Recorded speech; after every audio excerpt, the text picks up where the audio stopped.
Hi hello welcome to టీవీ24. నేను మీ హరీష్ అబ్బిరెడ్డి. ఈరోజు మనతో మాట్లాడడానికి స్వామీజీ అఘోరా రుద్ర గారు మనతో ఉన్నారు. ఈ రీసెంట్గా సనాతన ధర్మం మీద లేదా హిందుత్వం మీద చాలామంది అవాకులు చవాకులు పేలటం అనేది మనం రెగ్యులర్గా కామన్ అయిపోయింది కొంతమందిలో.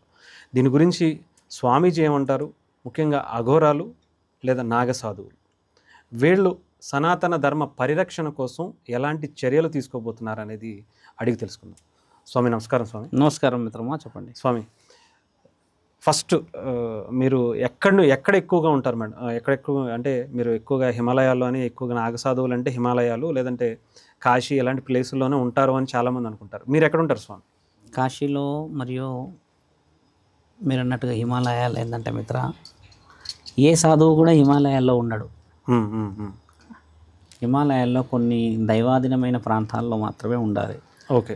కొంతమంది మనకి ఏం చెప్తారంటే, మేము హిమాలయాల్లో 14-15 సంవత్సరాలు ఒకే కాలుపై తపస్సు చేసామంటారు. ఒంటి కాలుపై. అవును అవును.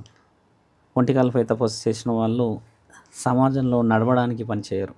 నడవడానికి ఓకే అంటే సమాజంలో నడవడానికి అని అంటే ఈ సమాజంలో ఉన్న మాటలకి మర్యాదలకు కాదు, కాళ్ళుతో ఇలా నడవడానికి రారు.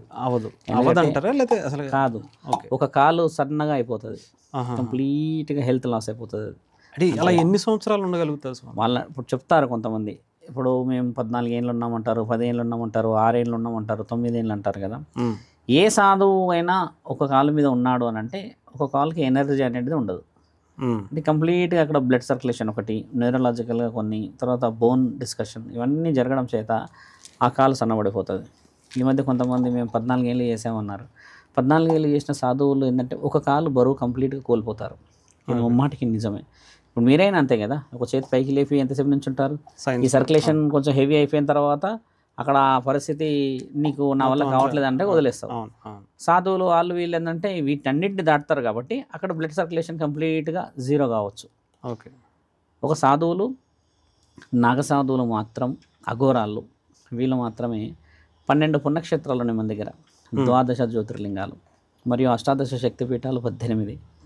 ముఖ్యంగా నేపాల్ నుంచి మొదలు పెడితే భూటాన్, చైనా బార్డర్, ఇక్కడ నుంచి హిమాలయ, ఇటు నుంచి వస్తే మన దగ్గర వరకు మల్లికార్జున స్వామి ఆలయం శ్రీశైలం దాకా ఏ ప్రాంతంలో అయినా ఉండవాలి. వాళ్ళు ఏంటంటే కొండ ప్రాంతాల్లోనే ఉండాలి. కొండ ప్రాంతాల్లో అసలు ఎందుకు ఉండాలి? ఒక విషయం. మంచులో ఉండాలి. మంచులోనే ఎందుకు ఉండాలి? రెండో విషయం. నియమ నిబంధనలను పాటించాలి. ఎందుకు పాటించాలి? మూడో విషయం. అసలు వాళ్ళు అక్కడ ఉండడం వల్ల సమాజానికి ఏం ఉపయోగం? ఎక్కడో ఊరవతలు ఉన్నాడు, మనకేం చేయగలుగుతాడు? ఇవన్నీ విషయాలు. ఒకప్పుడు ఏంటంటే మిత్ర, దేశాలు ఎన్ని లేవు, ఎవరికి కూడా బౌండరీస్ లేవు. ఎవరిదైనా ఎక్కడెక్కడ నుంచి, మన దగ్గర నుంచి అన్నీ విడిపోయినాయి అంటారు. ఇప్పుడు వాళ్ళ దేశం పోతే మన దేశం నుంచి విడిపోయింది అంటారు. ఇప్పుడు నీ దేశం భారతదేశం కాబట్టి నువ్వు విడిపోయింది, నా దేశం నుంచి భూటాన్, చైనా, ఆఫ్ఘనిస్తాన్, పాకిస్తాన్, కిందికి వస్తే శ్రీలంక, ఇటు మయన్మార్, ఏవో కొన్ని విషయాలు చెప్తుంటాం. అంటే అది నీ దేశంలో నుంచి నువ్వు వివరిస్తావు. అలా ఒకప్పుడు ఏంటంటే ఒక దేశం నుంచి, అంటే ఒక సరిహద్దు నుంచి ఇంకొక సరిహద్దులుగా చొరబడేవాళ్ళు. ఉదాహరణకి శ్రీలంక నుంచి రామసేతు ఉంది కదా, అది లేనాక ముందుకు ఏమున్నది అక్కడ? సముద్ర మార్గమే. అందులో నుంచి చాలామంది పడవల మార్గంలో రావడం, వచ్చేసి ఓడల ద్వారా వచ్చి కొన్ని ధ్వంసాలు చేయడం, ఇలాంటి కొన్ని. కొంతమంది ఎడారి ప్రాంతంలో ఉన్న వాళ్ళు ఒంటెల ద్వారా, గుర్రాల ద్వారా, ఏనుగుల ద్వారా రావడం. ఇంకొంతమంది వాళ్ళు డైరెక్ట్గా నడుచుకుంటూ వచ్చే కొన్ని మార్గాలు ఇప్పుడు చాలా దగ్గరలో ఉన్న ప్రాంతాలు. అలా ఉండడం చేతనే వాళ్ళ రక్షణకి ఆ మూలం మీద ఉంటారు. Very simple. ఇప్పుడు దీంట్లో మనము అక్కడ దివ్యమైన శక్తులను సంపాదించడానికి ఇప్పట్లో ఎవరు లేరు. కలియుగంలో దివ్యమైన శక్తులు 100 సంవత్సరాల క్రితమే పోయినాయి, మీకు తెలిసిందేగా. 150 సంవత్సరాల క్రితమే పరమశివుడు మానవ శరీరాలతో మాట్లాడడం వదిలేశాడని చెప్పేసి ఆ మధ్య ఒక గురువు చెప్తున్నారు. అప్పటి వరకు పరమశివుడు మాట్లాడేవాడంట మనుషులతోని, అంటే కళలో కానీ ఇంకేదైనా భక్తితో కానీ లేకపోతే ఏదో రూపాన్ని కనబడేవాడంట. 250 సంవత్సరాల క్రితం మహంకాళి మాట్లాడేదంట అందరితో. మహంకాళి అంటే ఇప్పుడు మన దగ్గర మరాఠా సామ్రాజ్యానికి భవానీ మాతది ఎక్కువ శాతంగా పూజిస్తాం మనం, ఇక్కడ దుర్గామాతకు సంబంధించి. అలా 18 శక్తిపీఠాలలో అమ్మవారు ఎవరి రూపాన్నైనా మాట్లాడేదంట. ఇలా ఉండడం అనేది 250 సంవత్సరాల క్రితం వరకే ఆగిపోయింది.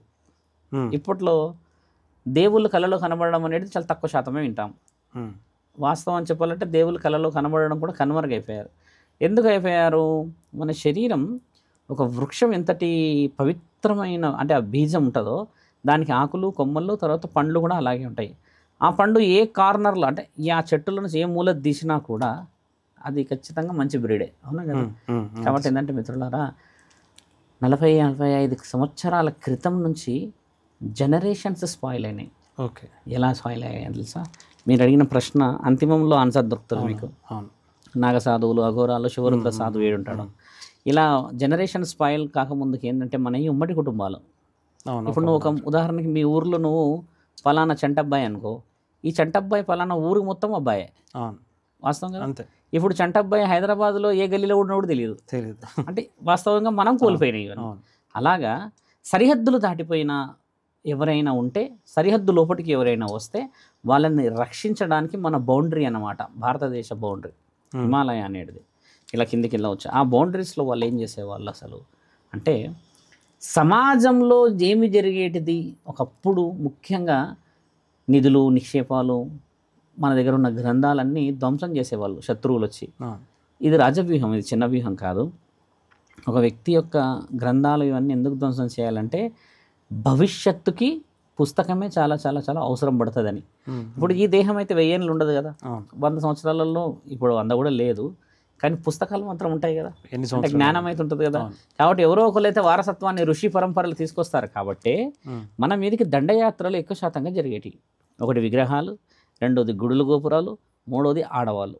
ఆడవాళ్ళని అపహరించుకోపోవడం అనేది మన భారతదేశానికి ఎక్కువ శాతంగా ఉండేది. ఎందుకంటే మన కట్టు బొట్టు చీర మర్యాద ఇక్కడున్న వివరణ ముఖ్యంగా సిగ్గుతో కూడుకునేవి ఉండేవి. అంటే కొన్ని సందర్భాలు ఊహించని విధంగా ఉంటాయి మనవి. అంటే అందరి వేరేలా ఉంటాయి, మనవి వేరేలా ఉంటాయి. భారతదేశ స్త్రీ కాదు, ప్రపంచంలో ఏ స్త్రీ అయినా మొహం చాలా చాలా చాలా చాలా ముఖ్యమైనది. కళ్ళు చాలా మాట్లాడతాయి, పురుషుడిది కూడా అలాగే. కానీ భారతదేశంలో ఉన్న గొప్పతనం ఏంటంటే శరీరంలో ఉన్న అణువు మాట్లాడుతుంది.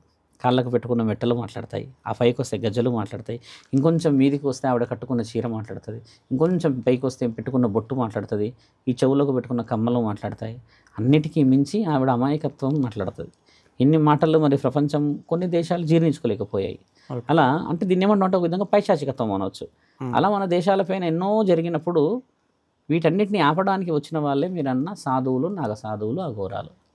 ఎవరో ఒకరు కారణ జన్మలు రావాలి కదా. అంటే ఇప్పుడు చాలా మంది, ఇప్పుడు మీరు అన్నట్టు బోర్డర్లో ఉన్నారు, ఇప్పుడు చాలా మంది ఆర్మీ వాళ్ళు కావచ్చు, వీళ్ళు కూడా బోర్డర్లోనే ఉంటారు కదా. అంటే పర్టికులర్గా మీరు వాళ్ళకన్నా ఎక్కువగా కష్టపడదని మీరు కనిపించకుండా ఎలా చేస్తారో వాళ్ళు కనిపించి చేస్తారంట. ఇప్పుడు యాక్చువల్లీ కనిపించి చేయాల్సిన అవసరమే లేదు, ఇప్పుడు కనిపించకుండానే చేస్తున్నారు. ఇప్పుడు 100 సంవత్సరాల క్రితం ఆఫ్ఘనిస్తాన్ మన దేశం మీద దండయాత్ర గోకులంలో చేసినప్పుడు ద్వారకపై వాళ్ళందరినీ మనం వెనుక తిరుగుబాటు చేసి కాపాడి, ఆ తర్వాత ప్రభుత్వ రంగాలు మనకి 18వ శతాబ్దం ఎండ్ అయ్యే సమయానికి ప్రభుత్వాలే హెచ్చరికలు ఇచ్చారు, ఇక పైన ప్రొటెక్షన్స్ వచ్చాయని.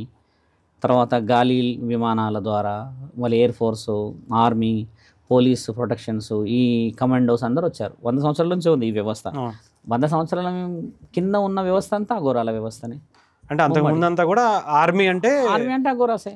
భారతదేశం ఒక రాజు ఉండేవాడు, రాజు పరిపాలనలో ప్రజలు ఉండేవాళ్ళు. ప్రజలంతా మన దేశ సరిహద్దులు దాటడానికి ఎవరైనా వచ్చినా, అక్కడ నుంచి ఏదైనా ప్రమాదం వచ్చినా కాపాడింది అఘోరాలే.